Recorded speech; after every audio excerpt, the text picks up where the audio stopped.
So today we will discuss this AKU's chemistry section paper. तो इसके अंदर basically मैंने एक MCQs के साथ उसके हर ऑप्शंस के एक्सप्लेनेशंस भी लिखी हैं. तो अगर आप एक क्वेश्चन सॉल्व करते हैं तो इससे आपके 2 से 3 क्वेश्चन सॉल्व हो जाते हैं, तक क्योंकि आप सारे आंसर्स को समझ लेते हो. तो अगर इससे मिलता जुलता या इससे कोई ड्राइव होता हुआ क्वेश्चन आए नेक्स्ट टाइम पेपर में, so you will be easily able to ace that. So first हमारे पास जो बेसिकली बोल है the carbohydrate reserve of the body is. Basically हमारे पास मैक्रोमोलिक्यूल्स एक चैप्टर है केमिस्ट्री के अंदर, वहाँ से आया हुआ. If you are bio student तो ये तो आपके लिए बहुत ही आसान होगा. तो यहाँ पे बोल रहा है the carbohydrate reserve of the body, जो हमारी बॉडी है, ठीक है. कार्बोहाइड्रेट से मुराद यहाँ पे ग्लूकोज. ग्लूकोज को किस फॉर्म में स्टोर करती है? So that storage is in the form of glycogen. अगर आप बायो के स्टूडेंट्स हैं तो मैं बता दूँ कि ग्लाइकोजन हमारे पास हमारे लिवर सेल्स के अंदर स्टोर हो रहा होता है, और हमारे पास मसल सेल्स के अंदर भी कुछ अमाउंट में ये स्टोर हो रहा होता है. तो हमारे पास सही ऑप्शन यहाँ पे ग्लाइकोजन हो जाएगा. जबकि बात करूँ तो सेल्यूलोज हमारे पास होता है प्लांट के अंदर, ठीक है. और स्टार्च हमारे पास जो होता है वो एक पॉलीसेक्राइड है, ठीक है. अब स्टार्च फर्दर टूटता है माल्टोज के अंदर, ठीक है. और माल्टोज फर्दर टूटता है 2 ग्लूकोज के मॉलिक्यूल्स के अंदर. ग्लूकोज खुद एक हम बोल सकते हैं क्या है, हमारे पास एक मोनोसेक्राइड है.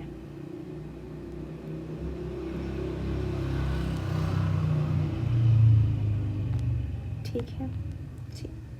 आगे चलते हैं. The sugar part of the nucleic acid, मतलब हमारे पास न्यूक्लिक एसिड होता है कि हम बोलते हैं हमारे पास DNA है, हमारे पास RNA है. तो इनके अंदर शुगर पार्ट जो होता है, अगर मैं स्ट्रक्चर थोड़ा बहुत बनाऊं कि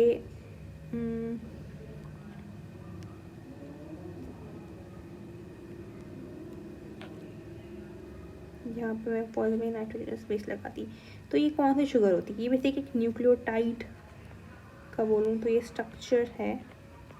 तो ये कौन सी शुगर होती है? ये राइबोस शुगर होती है हमारे पास. तो यहाँ पे आंसर हमारे पास राइबोस हो जाएगा, ठीक है.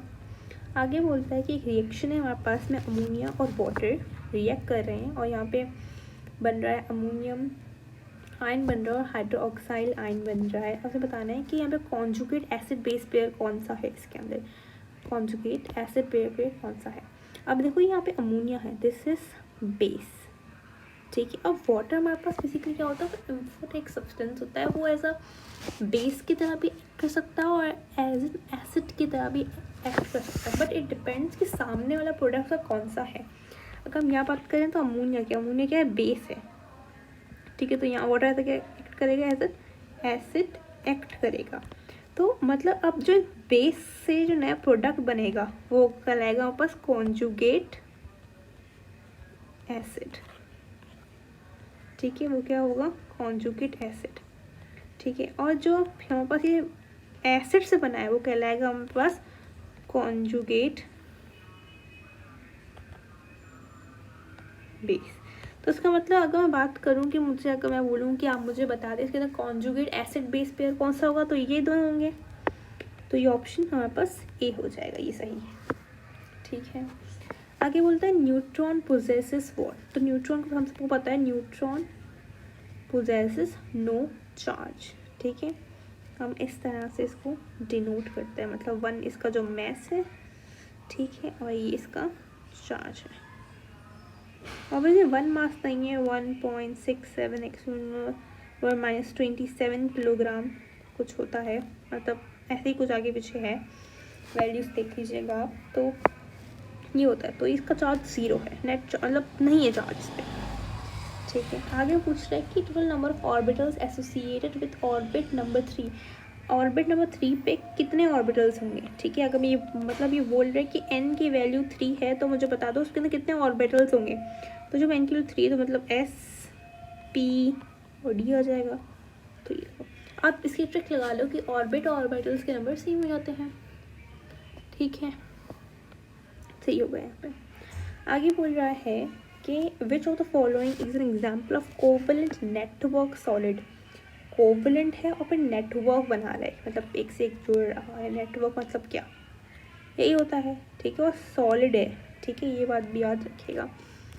तो यहाँ पे क्या होगा, अब देखिए यहाँ पे silicon sodium chloride. Sodium chloride क्या है, बस आयोनिक बॉन्ड है, ठीक है। सोडियम एक मेटल है। सोडियम कार्बन डाइऑक्साइड, ये भी देखिए कार्बन डाइऑक्साइड पर सोडियम, मतलब मेटल और नॉन मेटल समथिंग ये हो रहा है। तो देखिए यहाँ पे सब सही ऑप्शन क्या हो जाएगा, ए हो जाएगा। क्योंकि क्यों, क्योंकि सिलिकॉन, हाँ हमारे पास सिलिकॉन के अंदर कैटिनेशन की पावर भी होती है। और बेसिकली सिलिकॉन के पास 4 अनपेयर्ड इलेक्ट्रॉन होते हैं उसके आउटर मोस्ट शेल में, ठीक है। ये कुछ इस तरह से होता है। तो ये मतलब दूसरे सिलिकॉन के साथ बॉन्ड बना सकता है और मतलब एक स्ट्रक्चर, एक नेटवर्क तो फॉर्म कर रहा है ना, वो भी कौन सा, कोवेलेंट, मतलब म्यूचुअल शेयरिंग हो रही है इसके अंदर। तो हम बोल सकते हैं हाँ कि क्या है, एक एग्जाम्पल है कोवेलेंट नेटवर्क सॉलिड, ठीक है। इतनी बार आप लोगों को समझ आ गई हुई। आगे बोल रहे हैं कि डिवाइस जो कि यूज़ करते हैं हम डिटर्मिनेशन ऑफ रेडियो एक्टिविटी की, ठीक है। रेडियो एक्टिविटी से मुराद क्या, मतलब रेडिएशन, ठीक है। रेडियो एक्टिविटी से मुराद क्या,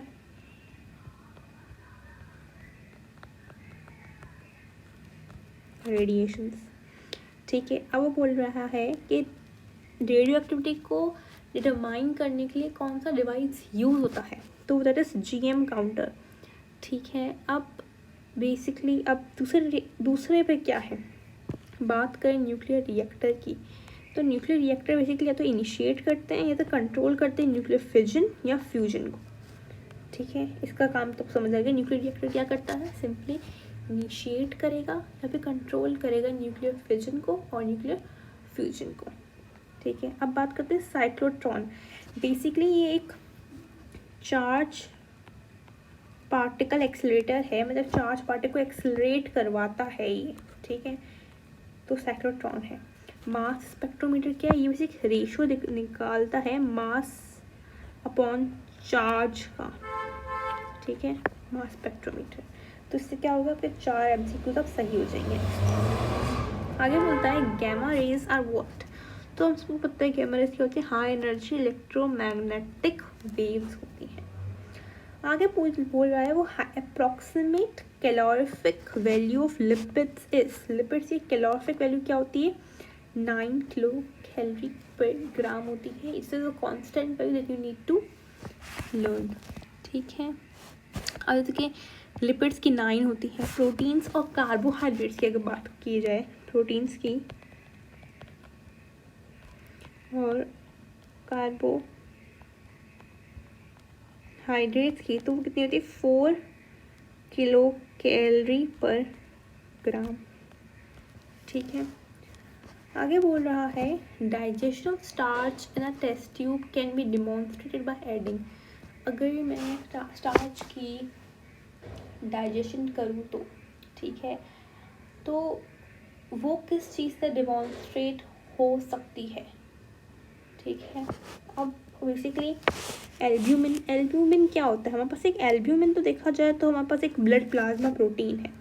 डायस्टेज एंजाइम मतलब जो माउथ में होते हैं। अगर मैं बोलूँ कि मैं सलाइवा डालूंगी, सलाइवा के अंदर क्या होता है, बेसिकली सलाइवा के अंदर हमारे पास डाइजेस्टिव एंजाइम्स मौजूद होते हैं,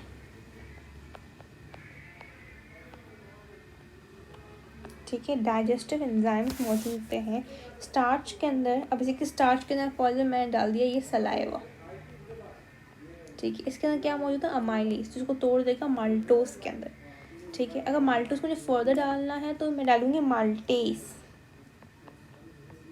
ठीक है, जो उसको तोड़ेगा 2 ग्लूकोज के मॉलिक्यूल्स के अंदर, ठीक है। आई होप दिस इज क्लियर।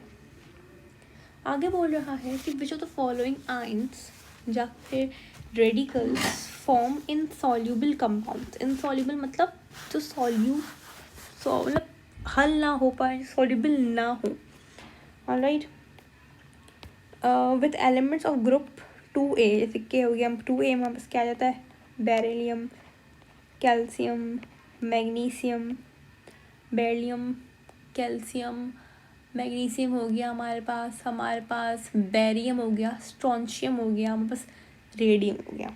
क्या हो गया, बेरिलियम, कैल्शियम, मैग्नीशियम, हमारे पास बेरियम हो गया, स्ट्रोंशियम हो गया और रेडियम हो गया। रेडियम ऐसे नहीं, ऐसे लिखते हैं। तो अगर ये कौन सा आइंस अगर ग्रुप 2 के साथ बनाएगा तो इनसॉल्यूबल होगा, तो वो कार्बोनेट्स होते हैं। ठीक है, फॉर एग्जाम्पल कैल्शियम कार्बोनेट, ये इनसॉल्यूबल है। ठीक है, ये क्या है पास, क्या बोलते हैं, लाइम स्टोन, ये क्या है हमारे पास, एक लाइम स्टोन है। ठीक है, अगर हम नाइट्रेट की बात करें तो NO2 को हम नाइट्रेट बोलते हैं, क्लोराइड मतलब Cl, और एसीटेट, इस स्ट्रक्चर को हम एसीटेट बोलते हैं, CH3 C double bond O negative. ठीक है, इसे समझो एसीटेट। आगे बोलता है spodumene is the mineral of, this is a fact that you need to learn, कि स्पोड्यूमिन एक मिनरल है जो कि बेसिकली चीफ मिनरल है, ये किसका, लिथियम का हमारे पास। आगे बोलो indicate the most viscous liquid in the following, इसमें सबसे विस्कस लिक्विड कौन सा होगा। देखिए एक बात गौर कीजिए, हमने पढ़ा है कार्बन 1 to कार्बन 4 गैसेस होते हैं। ठीक है, तो CH4 भी गैस है, विस्कस कैसे होगा। ये है हमारे पास क्या, मिथेनॉल, तो ये भी गैस है। ये क्या है हमारे पास, di methyl ether, di methyl ether, और 2 to 3 कार्बन के ईथर भी गैस होते हैं। बचा क्या, वाटर, तो वाटर डाइट मैंने तो ये ट्रिक यूज़ की थी। ठीक है, आगे यूज़ करते हैं identify the reducing agent in the reaction, इस रिएक्शन के अंदर रिड्यूसिंग एजेंट कौन सा है। तो रिड्यूसिंग एजेंट के पहले आप डेफिनेशन रिकॉल करें, recall the definition of reducing agent, क्या होता क्या है बेसिकली। तो अगर हम बात करें तो रिड्यूसिंग एजेंट एक ऐसा कंपाउंड होता है हमारे पास, मतलब ऐसे कोई एलिमेंट या ऐसा कोई मॉलिक्यूल जो कि खुद ऑक्सीडाइज हो जाए और दूसरे को रिड्यूस करे, उसको बोलते हैं रिड्यूसिंग एजेंट। अगर मैं इस रिएक्शन की बात करूं तो फॉर एग्जांपल मेरे पास क्या रिएक्शन यहाँ पे मैं लिख लेती हूँ कि 2 मैग्नीशियम है, उसके साथ ये लोग प्लस कर रहे हैं O2 को, 2 Mg प्लस O2। अब ये क्या हो गया, सॉरी 2 Mg प्लस O2 बराबर है 2 Mg। तो हम कहाँ थे, अगर मैं लिखूँ यहाँ पे 2 Mg प्लस O2 बराबर है 2 Mg 2 प्लस 2O माइनस। तो इस रिएक्शन के अंदर मतलब ऐसा हमें चाहिए जो खुद ऑक्सीडाइज हो, जो खुद लूज़ कर दे। तो यहाँ पे मैग्नीशियम है, एक मेटल है, और मेटल हमेशा क्या करता है, लूज़ करता है। इसने लूज़ किया, इसका गेन किसने किया, इस ऑक्सीजन ने इसका गेन किया। तो ये क्या होगा, ऑक्सीजन खुद मतलब ऑक्सीजन जो है इसने गेन किया, मतलब ऑक्सीजन क्या हो रहा है, रिड्यूस हो रहा है, और ये मैग्नीशियम खुद क्या हो रहा है, ये खुद हो रहा है ऑक्सीडाइज। ठीक है, तो इसके अंदर मैं बात करूं कि रिड्यूसिंग एजेंट क्या होगा, वो मैग्नीशियम हमारे पास रिड्यूसिंग एजेंट होगा। ठीक है, आगे बात करें तो which is not the mineral of silicon, silicon का मिनरल कौन सा नहीं है। तो वो डोलोमाइट जो है वो एक मिनरल नहीं है सिलिकॉन का, इसके अंदर कैल्शियम, मैग्नीशियम और कार्बोनेट आ रहे होते। ये मैंने इन सब के फॉर्मूलाज भी आपके सामने लिख दिए हैं। ठीक है, आपसे अंदाज़ा लगा सकते हैं। आगे बोलता है कि substance that affects the rate of reaction but remains unaltered at the end of the reaction, मतलब ऐसी चीज़ जो कि रिएक्शन के तो कंज्यूम ना हो, तो क्या चीज़ होती है, कैटलिस्ट होता है। आगे बात करते हैं, वो बोलता है if 1 mole of solute is dissolve, अगर 1 मोल सॉल्यूट का डिज़ोल्व होता है 1 लीटर के अंदर, तो सोल्यूशन क्या बोलते हैं, 1 मोलर। ये डायरेक्ट डेफिनेशन है मोलैरिटी की। ठीक है, ये इसकी डेफिनेशन है मोलैरिटी की है। आगे बोलता है कि अगर मेरे पास for example if 1 gram equivalent of a solute, मतलब एक सॉल्यूट लिया है जो किसके बराबर 1 ग्राम के हैं और उसे डिजोल्व किया 1 लीटर ऑफ सॉल्यूशन के अंदर, तो सॉल्यूशन क्या होगा 1 नॉर्मल कहलाएगा। ये बेसिक डेफिनेशन किसकी है, नॉर्मेलिटी की। ठीक है, आगे अगर बात करें तो बोल रहा है at constant temperature volume of a given mass of a gas is inversely proportional to pressure, मतलब volume is inversely proportional to pressure when temperature क्या है हमारे पास कांस्टेंट है। तो ये कौन सा लॉ है, बॉयल्स लॉ है। ठीक है, आगे बोल रहा है हमें द नंबर ऑफ एटम्स और molecules whose concentration determine the rate of reaction, मतलब एटम मॉलिक्यूल कंसंट्रेशन जो डिटरमाइन करती है रेट ऑफ रिएक्शन, तो क्या कहते हैं, उसे हम कहते हैं ऑर्डर ऑफ रिएक्शन। ठीक है, so I hope this master the MCAT AKU paper is clear to you. If you have any kind of queries, you can ask me in the comment section. I would be really glad